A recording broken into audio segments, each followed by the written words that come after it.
नमस्कार, मैं विकास सिंह चौहान आप लोगों के सामने आया हूँ फिर से। हम आज खड़े हैं देव के एक ऐतिहासिक जगह पर, बिहार के देव के एक ऐतिहासिक जगह पर जिसे कहा जाता है देव पोखरा। देव पोखरे का पानी हमेशा से पवित्र माना गया है। क्यों? क्योंकि इस देव पोखरे की कहानी जो है वो त्रेता युग से आती है। त्रेता युग, जी हाँ, वही त्रेता युग जिसमें भगवान राम धरती पर आए थे। और उस ज़माने से इस पोखरे का एक कहानी आता है। कहा जाता है कि राजा ऐल, उस समय ये पूरा का पूरा देव एक वन स्थल हुआ करता था। सारे देव में वन ही वन हुआ करते थे। आज ये चकाचौंध से भरा हुआ स्थल है। यहाँ बाजार लगते हैं, लोग घूमने के लिए आते हैं, लोग पूजा करने के लिए आते हैं, लोग अपने सिद्धियों को पूरा करने के लिए यहाँ पे आते, स्नान करते हैं। लेकिन उस समय राजा ऐल जब यहाँ पे आए हुए थे तो रात को यहीं पे हो गए थे, अपने सैनिकों से अलग हो गए थे। रात यहाँ बिताया, उसके बाद सुबह के समय शौच करने के बाद यहीं पे आए थे। यहाँ पे छोटा सा गड्ढा हुआ करता था, बहुत ही मामूली सा गड्ढा, जिसके जल में मिट्टी सना हुआ करता था। राजा जब यहाँ पे आए, उसी जल से शौच करने के बाद छूने के लिए जब जल को आए, उनको कमर और कपोल दोनों कर में कुष्ठ हुआ करता था, श्वेत कुष्ठ। कहा जाता है कि राजा जैसे ही इस पानी से आचमन किया, पैसे इस पानी को छुआ, उनका कमर और कपोल दोनों कर का कुष्ठ ठीक हो गया। राजा इस चमत्कार को समझ नहीं पाया, लेकिन इस अलौकिक चमत्कार को वो देख रहे थे अपने आंखों के सामने। समझ में तो कुछ नहीं आ रहा था। उसी समय राजा ने सोचा कि हम इसके अंदर जाएंगे, आखिर बताएंगे कि देखते हैं कि क्या है। जैसे इसके अंदर आए तो सूर्य मंदिर के अंदर जो कि आज सूर्य भगवान का मूर्ति विराजमान है, उसी पोखरे के अंदर था। राजा जब देव पोखरे के अंदर गए, उस छोटे से गड्ढे के अंदर गए तो राजा को सूर्य भगवान की मूर्ति मिली। राजा वहाँ से मूर्ति को उठाए और उनको एक स्वप्न आया कि आप यहाँ पे इसको विराजमान कीजिए। राजा ने मंदिर के स्थान पर उसको विराजमान किया और आज वहाँ पे एक भव्य मंदिर का निर्माण भगवान विश्वकर्मा के द्वारा हुआ है, जो कि जनश्रुतियों में कहा जाता है। जी हाँ, ये अलौकिक जगह आज भी बहुत ही ज़्यादा मान्यता पूर्वक मानी जाती है, क्योंकि यहाँ पे चैती छठ और उसके बाद कौन सा छठ होता है? उसके बाद कार्तिक छठ, दोनों ही छठ बड़ी धूमधाम से मनाया जाता है। यहाँ पर छठ की मेला भी बहुत प्राचीन है। जी हाँ, बिल्कुल, बहुत ही प्राचीन। कहा जाता है कि सूर्य भगवान यहाँ पे स्वयं विराजमान होते हैं छठ में आकर के, ऐसा लोगों का मान्यता है। और इसलिए ही यहाँ पे लोग से बात करें, छठ करने के लिए आते हैं। यहाँ पे लोग स्नान कर रहे हैं। नमस्कार, क्या नाम है भैया आपका? क्या नाम है?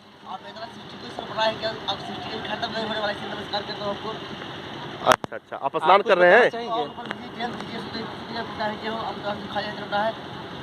अच्छा, ये भक्ति भाव में थोड़ा डूबे हुए हैं। जी धन्यवाद। यहाँ पे लोग घूमने के लिए आते हैं, तस्वीरें खिंचवाते हैं, मनोरंजन करते हैं और पूजा करते हैं।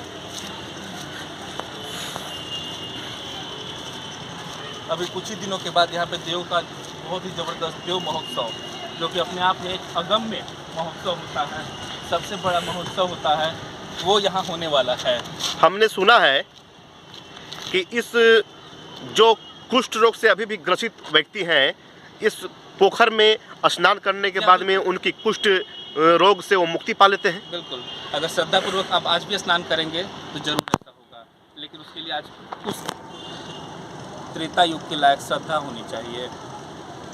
कहा जाता है कि जब तक श्रद्धा नहीं हो, भगवान आपके पूजा को भी स्वीकार नहीं करते हैं, ऐसा हिंदू धर्म में कहा जाता है। आप शास्त्रों में पढ़ लीजिएगा कि अगर आपको भगवान के ऊपर श्रद्धा नहीं है तो भगवान आपकी पूजा को, आपके द्वारा अर्पण किए गए चीज़ों को भी नहीं ग्रहण करते हैं।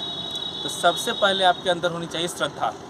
श्रद्धा के बाद कहा जाता है इस जल में स्नान कीजिए, ज़रूर आपको इसका फ़ायदा मिलेगा। चैत महीने की जो छठ होती है, जो बिहार का क्या कहा जाए, पूरे विश्व का सबसे प्रसिद्ध जो सूर्य मंदिर यहाँ देव का सूर्य नारायण का जो मंदिर है, और इसी घाट पर ये 2 पोखर है, एक पोखर ये है और एक पोखर इसके बाद में है, उसका भी आपको हम दर्शन करवाएंगे, जो बहुत ही संख्या में, मतलब उस संख्या की गिनती ना हो सके उतनी ज़्यादा श्रद्धालु लोग यहाँ पर आते हैं और सूर्य भगवान को नमस्कार करते हैं, सूर्य भगवान को छठ का अर्घ देते हैं। बिल्कुल आप सच बोल रहे हैं। इस बार कार्तिक का जो छठ हुआ था, सारे रिकॉर्ड को तोड़ दिया गया। 10 लाख से ज़्यादा श्रद्धालुओं ने यहाँ अर्घ दिया है, जो कि गवर्नमेंट रिकॉर्ड के अनुसार है कि 10 लाख से ज़्यादा लोग, छठ व्रती लोग यहाँ पे आए और अर्घ दिया भगवान सूर्य के डूबते और उगते सूर्य को, जो कि एक रिकॉर्ड है पूरे बिहार के अंदर कि किसी भी घाट के अंदर किसी भी साल देव में नहीं हुआ था 10 लाख। चलिए दूसरे पोखरा का देखते हैं।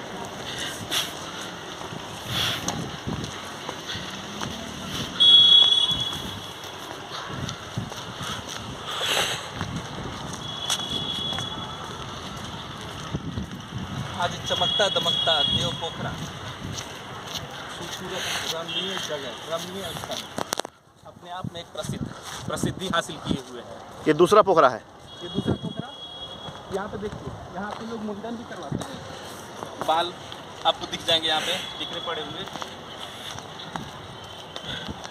ये बताइए, हमने सुना है कि जिन भी व्यक्ति का बाल बच्चे नहीं होते हैं, वो सूर्य भगवान को प्रार्थना करते हैं कि हे सूर्य भगवान, हमें संतान की प्राप्ति करवा दीजिए, मैं उसका यही आकर के मुंडन करूंगा। क्या यह सत्य है? बिल्कुल सच है। लोग यहाँ पे अपनी मान्यताओं को मानते हैं, जो भी उनको मन्नत होती है उनके हृदय में, वो उसको मानते हैं और जैसे ही पूरा होता है, आप देख सकते हैं वहाँ पीछे भी हाँ, बहुत सारा बाल फिक्र बाल कटा हुआ मिला था।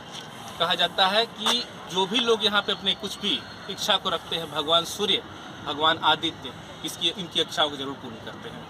कुछ यहाँ के स्थानीय लोग से कुछ बातचीत कर लिया जाए।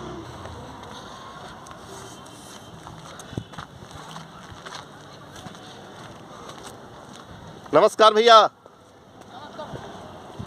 आप यहीं के निवासी हैं? अच्छा, हम लोग यहाँ पे इस पोखरे के बारे में कुछ जानने के लिए आए हुए हैं। ये पोखरा का क्या इतिहास है? इतिहास सर तो मतलब कि उनका पुराना इतिहास, उनका राज में मतलब जमींदार का राज था ना सर। जी, राजा का। हाँ, और ये सेकंड राउंड में हुआ। अच्छा, इसका सेकेंड राउंड में क्या हुआ? मतलब राजा के द्वारा इसका निर्माण किया गया? नहीं सर, पब्लिक के द्वारा। पब्लिक के द्वारा। कब निर्माण किया गया इसका? तो हो गया करीब 20 साल से ऊपर हुए। 20 साल से ऊपर। मतलब कि जब राजा जगन्नाथ प्रसाद जीवित थे उस समय का ये है या उसके बाद का है? नहीं, उसके बाद का है। उसके बाद का, मतलब राजा के टाइम पे बस हाँ, वही एक पोखरा हुआ करता था। और फिर एक रानी पोखरा है जहाँ रानी स्नान करती थी। जी हाँ, बिल्कुल। वो जहाँ मेरा, जहाँ आपका नया थाना जो बना है ना, जी जी जी सर वहीं पर। अच्छा, ठीक है।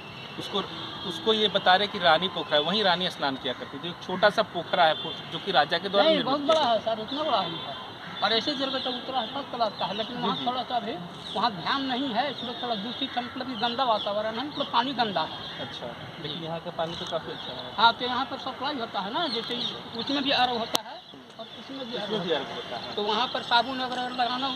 चैती छठ जो भी होने वाला है, जी सर। वो यहाँ पे भी होगा? जी सर। कितने लोग लगभग आते हैं? हमको लग रहा है कि कभी कभी ऐसा होता है कि 10 लाख से ऊपर आदमी। 10 लाख से ज़्यादा लोग आते हैं। चलिए, ठीक है, बहुत बहुत धन्यवाद। वो बीच में मतलब खंभा है, अच्छा। नीचे से जो है उसका। चलिए, धन्यवाद बताने के लिए। मिलते हैं अगले वीडियो में नए जानकारी के साथ। मगध से परिचय।